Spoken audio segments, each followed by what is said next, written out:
As time went on, I saw humanity behind the violent demeanor of many inmates. A common fear of correctional officers is susceptibility to manipulation by the incarcerated. I tried not to become a victim of my empathy. One of the prisoners named Aluko managed to escape. I collected information on how he did it. Rumors abounded that he had turned a toothbrush into a pick. He allegedly weakened the concrete around his barred window. Another tale given was how he overpowered one of the correctional officers. The officer was too embarrassed to admit it, so they tried to cover it up. Aluko was a massive man. There was no shame in losing an unarmed combat match with him. The lack of weapons used left me baffled. The strangest part of the story was not how he escaped. It became obvious the inmates had some sort of intelligence. They were not as impulsive as we judged them to be. They had the basic want of freedom, or the cruel entities that controlled them did. The most unsettling part of Aluko's fleeing was not how he managed to scale the barbed wire, nor was it his willingness to traverse the tundra. What perplexed me the most was how his life ended when he was less than half a mile away from the prison. It was not the elements that took him. Something had torn him apart. The theory of it having been a polar bear spread. "They wanted a meal to go with their Coke," one of the officers joked in the briefing room. I did not find the lame quip funny, and neither did the warden. Our general lack of civility was not uncommon, but some jokes were intolerable. While many of us wrote it off as a polar bear attack, there was one aspect of the butchery not in alignment with that. Aluko's eyes were missing from his skull, a member of the search team said. Something carved an upside-down cross carved into his chest, or what's left of it. Medics came back and told us everything they had seen. The brass took over the investigation shortly afterward. I asked one of the priests what could have ended his life. What kind of wraith-like being could perform such a precise and terrifying mutilation? I asked. "This has the makings of an attack by Azazel," the priest said. "That particular type of demon wanders the wilderness. It can take on many forms. Be on the lookout for anything resembling a goat. If you see horns when you're doing an outside perimeter check, be sure to recite a prayer and use this." He handed me a crucifix. My stubborn agnosticism did not want to accept it as a believable weapon. I relented because he was so polite. Buckley called us into his office. When we got there, he did not slam the door as I expected him to. CO Nwosu and I gazed at each other with alarm as Buckley waved at us to follow him. He took us to an elevator in one of the back chambers that I had earlier dismissed as a room for the cleaning crew. An elevator was there. He opened it, had us step inside, and led us down to the basement. The subterranean cellar was completely barren, except for two items. One was a stained glass window that depicted the Virgin Mary coated in ice. The second was an electric chair. I did not know the prison had such a chamber. Everything about the seat looked old. It seemed to belong to a medieval era, rather than having come from decades ago. The arms of the chair had the faces of gargoyles at the ends of them. "I've been talking to officers about this," he said. "As a team, everyone is culpable except for me. The procedures we maintain of checking on the subjects every hour are important. It wasn't written as a flexible guideline. It exists for a reason. For an inmate to manage a successful escape attempt does not look good on us or to the higher-ups in Rome. I don't know if you were lazy or scared to do your jobs, but either way, you need to toughen up and develop a work ethic. Otherwise, it's going to get ugly fast. I had the policy changed.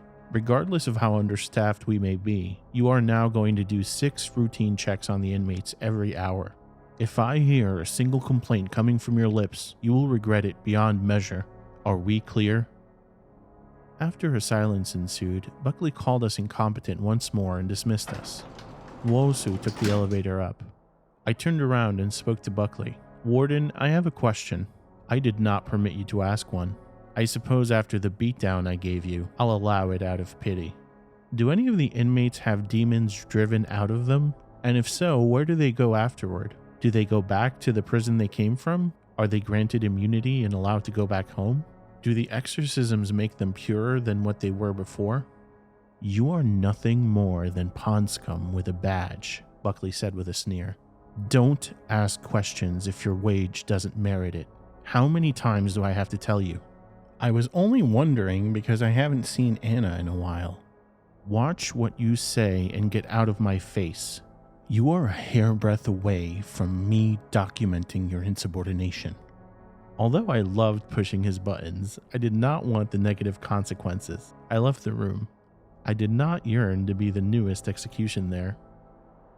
I went up into one of the towers. I looked out at the expansive plains of frost and woodland.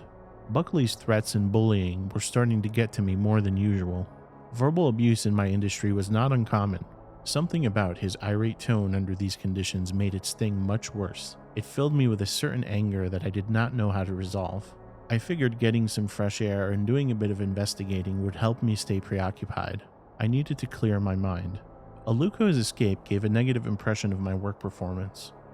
I still refused to believe his death was some sort of natural phenomenon. I brought a sniper rifle with me. I looked through the scope. The bullets had a cross carved into each of them. I tried to trace the exact path Aluko took when he made his final attempt at getting back into society.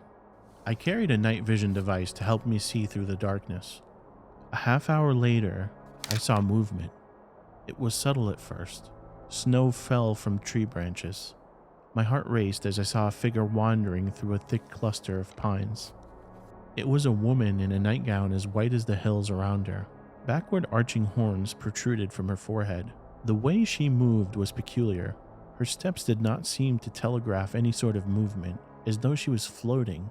There were no indentations in the snow behind her. Her head tilted to the side. The last frozen feeling she wore on her face was one of pain. She seemed to suffer a sort of paralytic neck injury. A black-tailed deer was only 20 feet from her. She snuck behind it, predatory. What I saw next disturbed me. The deer's torso opened. A crimson spurt littered the snow with puddles of red fluid.